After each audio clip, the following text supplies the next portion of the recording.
வணக்கம். Great ventures வழங்கும் லாபம் கமாடிட்டியில் ஜெயிக்கலாம் வாங்க. இன்றைய நிகழ்ச்சிக்கு நம் அரங்கத்திற்கு வந்திருப்பவர் பொருளாதார நிபுணர் திரு சேதுராமன் அவர்கள். கமாடிட்டியில் ஜெயிப்பது எப்படி என்பது குறித்து நம்முடைய விளக்கம் அளிக்க இருக்கிறார். நேர்களை நீங்கள் செய்ய வேண்டியது டிவி ஸ்கிரீனில் பிளாஷ் ஆகிட்டு இருக்க இந்த நம்பருக்கு டயல் செய்து உங்கள் கேள்விகளை கேட்கலாம். வாங்க நிகழ்ச்சிக்கு போகலாம். வணக்கம் சார். நேற்று கமாடிட்டி மார்க்கெட் எப்படி இருந்தது? நேற்று நடந்த நிகழ்வுகள் சொன்னா என்னென்ன விஷயங்கள் நேற்று நடந்தது சார் மார்க்கெட்ல? நேற்று தினம் கமாடிட்டி மார்க்கெட்ல பார்த்தோம்னாக்க ஒரு நிகழ்வுகள்ல ஒரு பெரிய இம்பாக்ட்ஸ்ல கிரியேட் பண்ற அளவுக்கு பார்க்கும்பொழுது சைனாவுடைய இண்டஸ்ட்ரியல் ப்ரொடக்ஷன் டேட்டா அது ரொம்பவே சுமாரா இருக்கு. இன்றைய தினம் யூஎஸ்ல க்ரூட் ஆயில் எக்ஸ்சேஞ்ச் இன்புட் இருக்கு, இந்த இன்வென்ட்ரி இன்புட். அது க்ரூட் ஆயிலை பொறுத்தவரையிலையும் ஒரு பெரிய இம்பாக்ட் கொடுக்கக்கூடியதா இருக்கும்.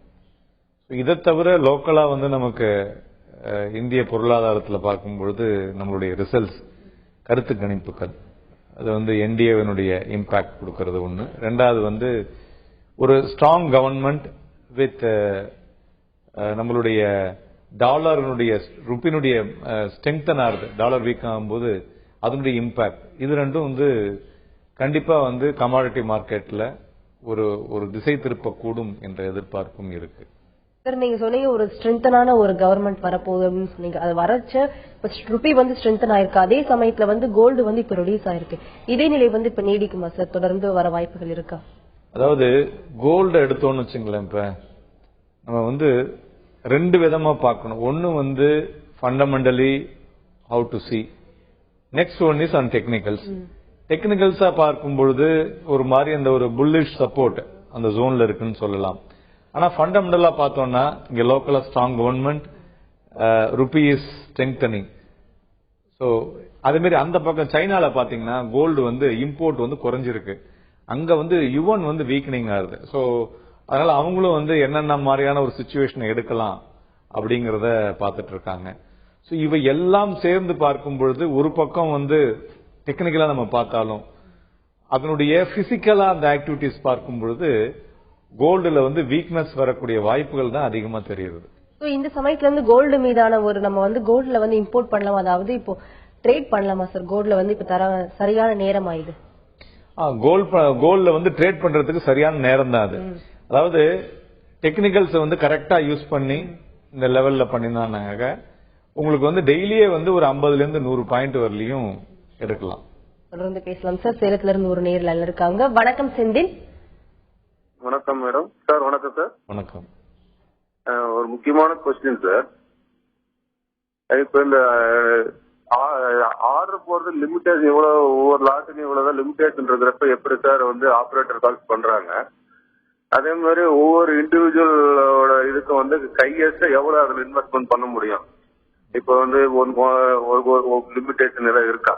அப்படி லிமிடேஷன் இருக்கிறப்ப எப்படி ஆபரேட்டர் கால் பண்றாங்க? அப்புறம் இந்த HNI அதாவது ஹை நெட்வொர்க் இண்டிவிஜுவல் அப்படிங்கிறதுக்கு என்ன மீனிங், அது கொஞ்சம் சொல்லுங்க சார். ஓகே. HNI அப்படின்னு கேட்டீங்கன்னா ஹை நெட்வொர்க் இண்டிவிஜுவல்ஸ்.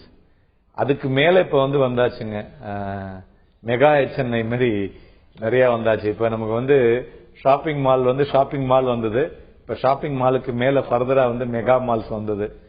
சோ அத மாதிரி HNIக்கு மேலேயும் வந்தாச்சு நமக்கு. இப்ப HNIங்கிறவங்க above the retail investor விட பண்றவங்க, அதாவது ஒரு at any time ஒரு 2 கோடி ரூபாய் 3 கோடி ரூபாய்க்கு மேல வாங்கி வைக்கிறவங்கள தான் HNIன்னு ட்ரீட் பண்றது. இப்ப as far as the commodityல பார்த்தோம்னாக்க இப்ப கோல்டு ஒரு கிலோவே ஒரு 50 லாட் இல்ல 100 லாட் பண்றவங்கள HNIன்னு சொல்லுவாங்க.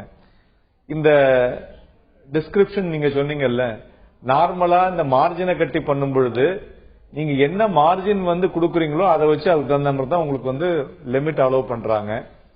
இரண்டாவது இப்ப ரெஸ்ட்ரிக்ஷன்ஸ் எதுக்கு கொடுக்கறாங்கன்னா, இத மாதிரியான ஒரு தேர்தல் சமயத்துல தேர்தல் அறிக்கையை வெளியிடும் பொழுது ஒரு வாலட்டிலிட்டி ஹெவியா இருக்கும். அந்த வாலட்டிலிட்டியில மாட்டக்கூடாது அப்படிங்கறதுக்காக தான். அதாவது நம்ம ஒரு கண்மூடித்தனமான எதையோ ஒரு ரிப்போர்ட் வருது அப்படிங்கறதுக்காக அதை நம்பி எதையாவது தவறுதலா பண்ணினோம்னா அந்த நஷ்டம் வந்த பிறகு நீங்க போயிட்டு எக்ஸ்சேஞ்சிலயோ செபிலியோ இல்ல FMCல சொன்னீங்கன்னாக்க அவங்களால ஒண்ணும் பண்ண முடியாது. அதனால அதனுடைய அந்த மாதிரியான இருக்கக்கூடிய ஏற்ற இறக்கங்களை தவிர்ப்பதற்காக தான் இந்த மாதிரியான ஒரு ஃப்ரீஸ் கொடுத்திருக்காங்க. அது எல்லாருக்குமே ஆபரேட்டரா இருந்தாலும் சரி, ட்ரேடரா இருந்தாலும் சரி, இல்ல வந்து ஹெச்என்ஐயா இருந்தாலும் சரி, ரீட்டைல் எல்லாருக்குமே வந்து அது பொருந்தும். அதனால இந்த மாதிரியான சமயத்துல வந்து நீங்க வந்து நிறைய பொசிஷன் எடுக்காம கம்மியான பொசிஷன் எடுங்க. ரெண்டாவது வந்து இந்த பொசிஷனை கேரி ஓவர் பண்றதை விட அன்னன்னைக்கு வந்து க்ளோஸ் பண்றது பெட்டரா இருக்கும். ஏன்னா நீங்க இன்ட்ராடேன்னு பொசிஷன் எடுத்துட்டு அது கேரி ஓவர் பண்றது நல்லது இல்ல. அது மாதிரி நீங்க கேரி ஓவர் பண்றதா இருந்தா மார்ஜினை கட்டிட்டு கேரி ஓவர் பண்ணுங்க. மார்ஜின் இல்லாம கேரி ஓவர் பண்ணீங்கன்னாக்கா சப்போஸ் அந்த பிளக்சுவேஷன்ஸ்ல வந்து உங்களுடைய மார்ஜின்ஸ் போயிடுச்சுனாக்கா ஆட்டோமேட்டிக்கா கட் பண்ணி விட்டுருவாங்க. அதுக்கப்புறம் அது ஃபர்தரா வந்து ரியாக்ட் ஆச்சுனாக்க உங்களுக்கு ப்ராஃபிட் வந்ததுனாக்க எங்களுக்கு சொல்லியிருந்தா நான் முதல்லயே பண்ணிருப்பேன்னாக்கா அதெல்லாம் ஒண்ணுமே பண்ண முடியாது. எல்லாமே சிஸ்டம் ட்ரிவன். அதனால வந்து இதை வந்து ப்ராப்பரா யூஸ் பண்ணுங்க இந்த ஃப்ரைடே வரலையும். சோ மேபி நெக்ஸ்ட் வீக் அப்புறம் வந்து இதெல்லாம் சரியாயிடும் உங்களுக்கு. தொடர்ந்து பேசலாம் சார். காரைக்குடியில இருந்து ஒரு நேர்ல இருக்காங்க. வணக்கம் Sahana. Sir good morning sir. Good morning sir. நான் நிக்கல் வந்து பை பண்ணி வச்சிருக்கேன் 1265ல. சார் அது ஹோல்ட் பண்ணலாமான்னு தெரிஞ்சுக்கணும் சார். 1225 65 சார். 65ல வாங்கியிருக்கீங்க. Yes sir. ஓகே. அதாவது நிக்கலை பொறுத்தவரையிலும் பார்த்தோம்னு வச்சுங்களேன், அது வந்து ஒரு லாங் பில்டப் அக்யூமுலேஷன் புல்லிஷ் ட்ரெண்ட்ல தான் இருந்துட்டு இருக்கு. அதே மாதிரி நிக்கல் வந்து நடுவுல வந்து ஏறினத்துக்கு அதாவது ஒரு மொமெண்டம் அந்த காரணமே பார்த்தோம்னு வச்சுங்களேன், ரெண்டு விஷயங்கள். ஒன்னு வந்து நிக்கல் வந்து வெளி கண்ட்ரில இருந்து வரது வந்து பேன் பண்ணாங்க இந்தோனேஷியால. ரெண்டாவது வந்து ஆசிட் ஸ்பில் அட் வால்ஸ், அவங்களுடைய அந்த நிக்கல் இருக்கக்கூடிய அந்த சுரங்க இடத்துல வந்து ஆசிட் ஸ்பில்லா இருக்கு அப்படின்னு சொல்லிட்டு ஒரு இன்புட் வந்ததுலதான் உங்களுக்கு வந்து சரியானபடி அதனுடைய ரா மெட்டீரியல் கிடைக்காது அப்படின்னு வந்து அது ஏறினது. பட் அது வந்து இல்ல அப்படிங்கிற மாதிரி இப்ப சொல்லியிருக்காங்க. இருந்தாலும் ஃபண்டமெண்டலா வந்து அது பெட்டரா தான் இருக்கு. சோ இந்த மொமெண்டத்தை யூஸ் பண்ணீங்க. ஒரு 15 பாயிண்ட் 20 பாயிண்ட் மேல வந்ததுன்னா ப்ராஃபிட் புக் பண்ணிடுங்க. தொடர்ந்து பேசலாம் சார். நாகப்பட்டில இருந்து ஒரு நேர்ல இருக்காங்க. வணக்கம் காமராஜ். வணக்கம் மேடம். சொல்லுங்க காமராஜ், உங்க கேள்வி என்னன்னு கேட்கலாம். பேசுங்க. வணக்கம். சொல்லுங்க. வணக்கம் சார். இன்னைக்கு இன்ட்ராடேல காப்பர் சேர்க்கலாமா சார்? Copper okay. காப்பர் வந்து நேற்றைய தினம் வந்து ஒரு புல்லிஷ் மொமெண்டம் வந்திருக்கு. நான் ஒரு 2-3 நாளாவே சொல்லிட்டு இருக்கேன், காப்பர் வந்து அரௌண்ட் 410 ரூபாயில வாங்குங்க, ஒரு பெட்டர் கிடைக்கும் அப்படின்னு சொல்லிட்டு. இப்ப இந்த 416 418 லெவல்ல இருந்து பாத்தீங்கன்னா ஒரு 3ல இருந்து 4 ரூபா வந்து ஏற வாய்ப்புகள் இருக்கு. அதே மாதிரி அது 425 தாண்டினா ஃபர்தராவும் இம்ப்ரூவ் ஆக வாய்ப்பு இருக்கு. ஆனா எதை நீங்க யூஸ் பண்ணாலும் 416ல வாங்கினீங்கன்னா ஸ்டாப் லாஸ் வந்து ஒரு 412 வச்சுக்கோங்க. பட் காப்பர்ல இப்ப மொமெண்டம் வந்திருக்கு, யூஸ் பண்ணீங்க. தொடர்ந்து பேசுவோம். அடுத்த நேர்ல இருக்காங்க. வணக்கம் ரமேஷ். வணக்கம் மேடம். சொல்லுங்க ரமேஷ், உங்க கேள்வி என்னன்னு கேட்கலாம். சார் வணக்கம் சார். வணக்கம் சார். வணக்கம் சார். சார்ட்டு பேசணும் சார். வணக்கம் சொல்லுங்க. கேள்வி என்னன்னு கேளுங்க சார். நம்மளுக்கு மினி வந்து 42,200 சார் ஷார்ட்ல இருக்கு சார். எதுலப்பா? கோல்டா? Mini sir. Mini gold mini sir. இது சில்வர் மினி. ஓகே. எங்க சார் ப்ராஃபிட் புக் பண்ணலாம்? 42,200 ஷார்ட்ல இருக்கீங்களா? ஆமா சார். 41,800ல ப்ராஃபிட் புக் பண்ணிக்கலாம். சார் 41,800ல ப்ராஃபிட் புக் பண்ணீங்க. Okay sir. எங்க சார் எடுக்குது? எந்த இடத்துல சார்? ரிவர்சலா? ஆமா சார். ரிவர்சல் வந்து 41,400ல ரிவர்சல் எடுக்கும். அந்த லெவல்ல பாத்துங்க. 41,400ல இருந்து 41,700. தொடர்ந்து பேசலாம் சார். அடுத்த நேர்ல இருக்காங்க. வணக்கம் ரமேஷ். வணக்கம் மேடம். சொல்லுங்க ரமேஷ், உங்க சந்தேகங்களை கேட்கலாம். சொல்லுங்க சார். இன்னைக்கு கரன்சி ட்ரேடிங் வந்து லீவ் ஆகும் சார். ஆக்சுவலா கரன்சியோட ரேட் வந்து பாத்தீங்கன்னா எக்கனாமிக் டைம்ஸ்ல வந்து நான் பாத்துட்டு இருப்பேன் சார். ஆமா ஆமா. அது இன்னைக்கு லீவ் மாதிரி தெரியுது. அந்த லீவ் வந்து நாங்க முன்கூட்டியே எதுலங்க சார் தெரிஞ்சுக்கலாம்? முன்கூட்டியே தெரிஞ்சுக்கிறதுக்கு உங்களுக்கு பாத்தீங்கன்னா கரன்சி ட்ரேடிங்கை பொறுத்தவரையிலையும் என்எஸ்சில தெரிஞ்சுக்கலாம். இல்லைன்னா நீங்க ஆர்பிஐல போனீங்கன்னாக்கா அதுலயும் தெரிஞ்சுக்கலாம். 2 நாள் முன்னாடியே சொல்லிட்டாங்க. திங்கட்கிழமை அன்னைக்கு லாஸ்ட் ஃப்ரைடேயே சொல்லிட்டாங்க. மண்டேல இருந்து அந்த பிளாஷும் இருந்துட்டு இருந்தது. இன்னைக்கு கரன்சி லீவு, கமாடிட்டி இன்னைக்கு மார்னிங் லீவ், ஆஃப்டர்நூன் தான் ஓபன் ஆகுது. சார் பிரேக்கு முன்னாடி பேசிட்டு இருந்தோம், நம்ம தங்கத்தை பத்தி நிறைய விஷயங்கள் பேசிட்டு இருந்தோம் சார். தங்கம் இறக்குமதி மீதுள்ள கட்டுப்பாடுகளால் வந்து நவரத்தினங்கள் மற்றும் ஆபரணங்கள் ஏற்றுமதி 1.21% வந்து இப்ப சரிவடைஞ்சிருக்கு. இதனுடைய இம்பாக்ட், அதாவது தாக்கம் வந்து எப்படி இருக்கும்? இனி வரும் காலங்களில் வந்து தங்கத்தின் மீதான விலை உயருமா இறங்குமா சார்? அதாவது இந்த ஆர்னமெண்ட் தங்கம் பாத்தீங்கன்னு வச்சுங்களேன், தங்கத்தை விட உங்களுக்கு வந்து ஆல்டர்னேட்டிவா பாத்தீங்கன்னாக்க இந்த மாதிரி நவரத்தினங்கள், பிளஸ் இந்த ஒயிட் கோல்டு சொல்றாங்கல்ல, அது பாத்தீங்கன்னாக்கா உங்களுக்கு வந்து இப்ப ஒரு மாதிரி இந்த பிரீமியம் ரெண்டும் சேர்ந்தா இருக்கிறதுனால ஒயிட் கோல்ட்ல வந்து ஆக்டிவிட்டி வந்து ஜாஸ்தி வந்திருக்கு. அதனால இந்த ஆபரண தங்கங்களுடைய மோகங்கள் குறைஞ்சிருக்குங்கிற மாதிரி சொல்றாங்க ஒண்ணு. ரெண்டாவது வந்து இதே மாதிரி இந்த இம்போர்ட்ல வந்து நிறைய ரெஸ்ட்ரிக்ஷன்ஸ் கொண்டு வந்ததுனால இந்த ஹவாலா மார்க்கெட்ல வந்து நிறைய கோல்டு வந்துட்டு இருக்கு. இந்த ஹவாலா மார்க்கெட்ல வந்த கோல்டு என்னாச்சுனாக்கா உங்களுக்கு இந்த அக்ஷய திருதிய சமயத்துல பாத்தீங்கன்னாக்கா அந்த அதனுடைய பிரீமியம் கிட்டத்தட்ட 4-5% இருந்து திருப்பி மறுபடியும் இப்ப இறங்கி இருக்கு அப்படிங்கிறாங்க. ஓவராலா கோல்டுல வந்து கொஞ்சம் ஒரு ஸ்லாக்னஸ் வந்திருக்கு. பட் ஒரு டெம்பரரியா பாத்தீங்கன்னா ஒரு ஷார்ட் டேர்ம் வியூல வந்து ஒரு மொமெண்டம் இருந்துட்டு தான் இருக்கு. மேல வந்து ஒரு 200-300 புள்ளிகள், கீழே வந்து 200 புள்ளிகள், அதுலதான் வந்து ட்ரேட் ஆயிட்டு இருக்கு.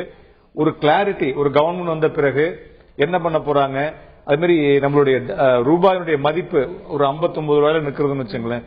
நார்மலா இன்டர்நேஷனல் மார்க்கெட்டுக்கும் நம்ம கோல்டு இங்க மார்க்கெட்டுக்கும் பாத்தீங்கன்னா கிட்டத்தட்ட 40-45% வந்து டாக்ஸ், அப்புறம் வந்து பிகாஸ் ஆஃப் நம்மளுடைய ருப்பியினுடைய டிப்ரிசியேஷன், இதனால அதிகமா நம்ம கொடுத்து வாங்குறோம்.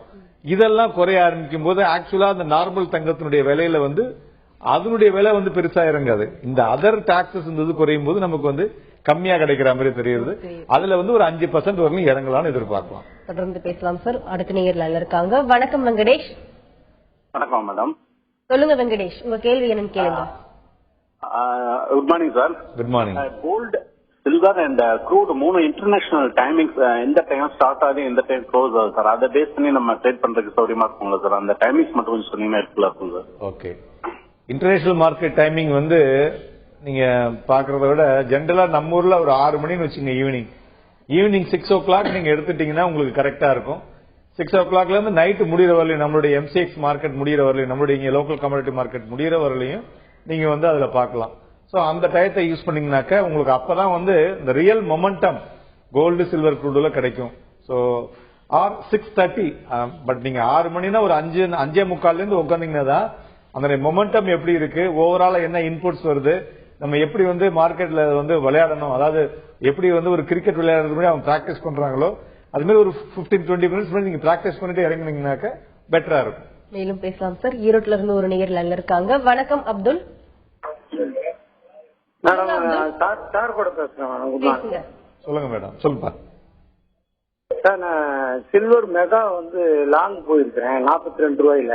ஓகே. அது வந்து நம்ம எலெக்ஷனுக்கு அப்புறமும் மெயின்டைன் பண்ணலாங்களா எப்படி? இப்ப 2 விஷயம். எலெக்ஷனுக்கு அப்புறமும் அதை மெயின்டைன் பண்ணலாம். ஆனா வந்து ரூபாயினுடைய மதிப்பு வந்து ஸ்ட்ரெங்தன் ஆகிட்டே இருக்கு. அதனால அதனுடைய ரியாக்ஷன்ஸ் பார்க்கணும். ஆனா சில்வரை பொறுத்தவரையிலும் பார்த்தோம்னா அந்த ரிவர்சல் பேட்டர்ன்ல வந்திருக்கு இப்ப. அதனால இந்த லெவல்ல இருந்து பாத்தீங்கன்னாக்க கிட்டத்தட்ட ஒரு 700 இருந்து 800 புள்ளிகள் வரை மேல ஏறணும். நீங்க இத ஹோல்ட் பண்றதா இருந்தா 41,600 ஸ்டாப் லாஸ் யூஸ் பண்ணி ஹோல்ட் பண்ணுங்க. சார் காப்பர் வந்து ஃபியூச்சர் ட்ரேட்ல வந்து ஃபால் ஆகிறதுக்கு ஒரு வாய்ப்பு இருக்குன்னு சொல்றாங்க. அது எந்த அளவுக்கு உண்மை சார்? நேத்து வந்து புல்லிஷ் ஆயிருக்கு காப்பர். சோ இனி வரும் காலங்களில் எப்படி இருக்கும் சார்? இல்ல அதான் அந்த லெவல்ல வந்து இது வந்து ஒரு மாதிரி ஒரு பிரேக் அவுட் ஆயிருக்கு. இந்த 420, 422 எல்லாம் தாண்டினா ஃபர்தரா மேல போக தான் வாய்ப்புகள் இருக்கு. மெயினா வந்து சைனாவுடைய இம்பாக்ட் வந்து காப்பர் அண்ட் அலுமினியத்துல வந்து அதிகமா வந்து ஒரு தாக்கம் இருக்கும். இந்த லெவல்ல வந்து அந்த மொமெண்டம் வந்து எவ்ரி ரைஸ் வந்து வரும்போது அந்த இடத்துல செல் பண்ணி கூட வாங்கலாம். சோ அந்த 2-3 பாயிண்ட்ஸ் புள்ளிகள் வந்து கிடைக்க வாய்ப்புகள் இருக்கும். தொடர்ந்து பேசலாம் சார். அடுத்த நேயர்ல இருக்காங்க. வணக்கம் அயூப். வணக்கம் மேடம். பேசுங்க. சொல்லுங்க சார். வணக்கம் சார். வணக்கம். வணக்கம். இப்போ நைட் 11:30 போல இங்க மார்க்கெட் க்ளோஸ் ஆகிட்டீங்களா? ஆமா. இந்த மாதிரி இருக்க மார்க்கெட் நடக்குது. அதை எந்த பாக்குறேன் பார்க்க முடியாது. எப்படி சொல்லுங்க? நைட்டு 11:30க்கு மேல முடிஞ்ச மார்க்கெட் வந்து நாங்க அதை பார்க்க முடியுமா? எந்த விஷயத்துல கூட பார்க்கலாம். ஓகே. நீங்க வந்து Reuters.in அப்படின்னு இருக்கு. அந்த ராய்டர்ல போனீங்கன்னாக்க complete all over the world 24 hours வந்து உங்களுக்கு நியூஸ் வந்துகிட்டே இருக்கும். சோ நீங்க வந்து உங்களுக்கு என்னென்ன நியூஸ் வேணுமோ அதையே நீங்க வந்து ஸ்பெசிபிக்கா உங்க கம்ப்யூட்டர்ல போட்டு வச்சுக்கலாம். சோ எல்லா விஷயமும் கம்ப்ளீட்டா கொடுக்குறாங்க. தொடர்ந்து பேசலாம். அடுத்த நேயர் இருக்காங்க. வணக்கம் கணேஷ். வணக்கங்க. சொல்லுங்க கணேஷ், உங்க கேள்வி என்னன்னு கேளுங்க. வணக்கம் சார். வணக்கம்ப்பா. சொல்லுங்க. பஜாஜ் அலைன்ஸ்ல ஒரு 3 இயர்ஸ்க்கு முன்னாடி வந்து 50-50 அமௌண்ட் போட்டுருக்கு சார். ஹலோ. சொல்லுங்க. அது அது இப்போ ஷேர் மார்க்கெட் நல்லா கூடி இருக்கிறதுனால இப்ப எடுத்துடலாமா இல்ல கொஞ்சம் வெயிட் பண்ணலாமா? ஓகே, ஆக்சுவலி இது வந்து கமாடிட்டி மார்க்கெட் இருந்தாலும் நீங்க கேள்வி கேட்டுட்டீங்க, அதுக்கு பதில் சொல்றேன். 3 வருஷம் போட்டது யூலிப் ஸ்கீம்ல போட்டிருக்கீங்க. 3 வருஷத்துலாம் வந்து உங்களுக்கு பெரிய ரிட்டர்ன் வராது. 5 to 7 வருஷம் வச்சுங்க, அதுக்கப்புறம் தான் உங்களுக்கு வந்து அதுல ஒரு நல்ல ரிட்டர்ன் கிடைக்கும். தொடர்ந்து பேசலாம் சார். அடுத்த நேயர் நல்லா இருக்காங்க. வணக்கம் முத்து. வணக்கம், நான் சேலத்துல முத்து பேசுறேங்க. சொல்லுங்க முத்து, உங்க கேள்வி என்னன்னு சத்தமா கேளுங்க. குரூட் ஆயில் வந்து ரேஞ்ச் பவுண்டா இருக்கு, 5960 6060 போகுது. இன்ட்ராடேக்கு எந்த லெவல்ல வாங்கலாம், எங்க ஸ்டாப் லாஸ் டார்கெட் சொன்னாங்க. க்ரூட் ஆயில் பாத்தீங்கன்னாக்க நேற்றைய தினம் வந்து பிரைசஸ் வந்து ஒரு மாதிரி ஒரு partly driven by the positive sentiment wall street. So plus இன்னைக்கு வந்து அங்க வரக்கூடிய inventory of crude oil in USA. So அது ரெண்டும் தான் உங்களுக்கு வந்து இன்னைக்கு ஒரு மொமெண்டத்தை கொடுக்கும். 6020க்கு மேல வாங்குங்க, 6075 வரலையும் போகலாம். இல்ல 6075 தாண்டி போகும்போது மறுபடியும் ஃபர்தரா புல் போங்க, அது 6135 வரலையும் போகலாம். 5965க்கு கீழே தான் நம்ம வந்து அது வித்து வாங்குறத பத்தி பேசணும். அதனால வந்து ஒரு புல்லிஷ் மொமெண்டல் தான் இருக்கு. எவ்வரி 20 பாயிண்ட்ஸ் வந்து வாங்கி வித்து பண்ணுங்க. சார், கமாடிட்டி ட்ரேடிங் வந்து பிசிக்கல் பண்றது சிறந்ததா இல்ல ஆன்லைன் பண்றது பெஸ்டா சார்? ஆன்லைன்ல இருக்கக்கூடிய ரிஸ்க்னா என்ன சொல்வீங்க சார் நீங்க? அதாவது இதுல வந்து எல்லாமே டிவோஷன் தான். ஆன்லைன்ல பண்ணும்பொழுது என்ன பார்க்கணும்னா முக்கியமா அவங்க வந்து என்ன கான்ட்ராக்ட் எடுத்திருக்காங்க, எத்தனை லாட் எடுத்திருக்காங்க, மினியா மெகாவா, கரெக்டா பண்ணிருக்காங்களா அப்படிங்கறத பார்த்துட்டு பண்ணணும். அதே மாதிரி எக்ஸ்பைரி டேட்டையும் வந்து கரெக்டா செலக்ட் பண்ணி பண்ணும் பொழுது திருப்பி வந்து அதை விற்க போட்டிருப்பாங்க, மறந்து போயிருப்பாங்க. அது என்ன ஆயிருக்கு அப்படிங்கறத ஒன்னு ஓபன் பண்ணி ஃபாலோ பண்ணணும். இல்லைன்னா அந்த அவங்க ஆபீஸுக்கு போன் பண்ணி பண்றது பெட்டரா இருக்கும். இன் ஜெனரல் வந்து பாத்தீங்கன்னாக்க டைம் இல்ல அப்படின்னு சொன்னாங்கன்னாக்க அவங்க வந்து ஆஃப்லைன்ல, அதாவது புரோக்கர் ஆபீஸ்லயே போன் பண்ணி பண்றது பெட்டரா இருக்கும். ஆன்லைன் வந்து பேசிக்கலி வந்து அது ஓரளவுக்கு வெல் வர்ஸ்டா இருக்கிறவங்க, எங்களால சமாளிச்சுக்க முடியும் அப்படிங்கிறவங்க வந்து பண்றது பெட்டரா இருக்கும். நன்றி சார். இவ்வளவு நேரமா கமாடிட்டி வாணிபத்தில் இருக்கக்கூடிய பலவிதமான ஏற்றம் இறக்கங்கள் குறித்து நிறைய விஷயங்கள் பகிர்ந்துகிட்டீங்க. நேரில் கேட்ட ஒவ்வொரு கேள்விக்கு ரொம்ப பொறுமையா பதிலளிச்சீங்க சார். நன்றி. கிரேட் வெஞ்சர்ஸ் வழங்கும் லாபம் கமாடிட்டியில் ஜெயிக்கலாம் வாங்க நிகழ்ச்சிக்கு இன்று நம் அரங்கத்திற்கு வந்திருப்பவர் திரு சேதுராமன் அவர்கள். கமாடிட்டியில் ஜெயிப்பது எப்படி என்பது குறித்து அவர்கள் சொன்ன பலவிதமான தகவல்கள் உங்களுக்கு ரொம்பவே பயனுள்ளதாக அமைந்திருக்கும். மீண்டும் சந்திப்போம். வணக்கம்.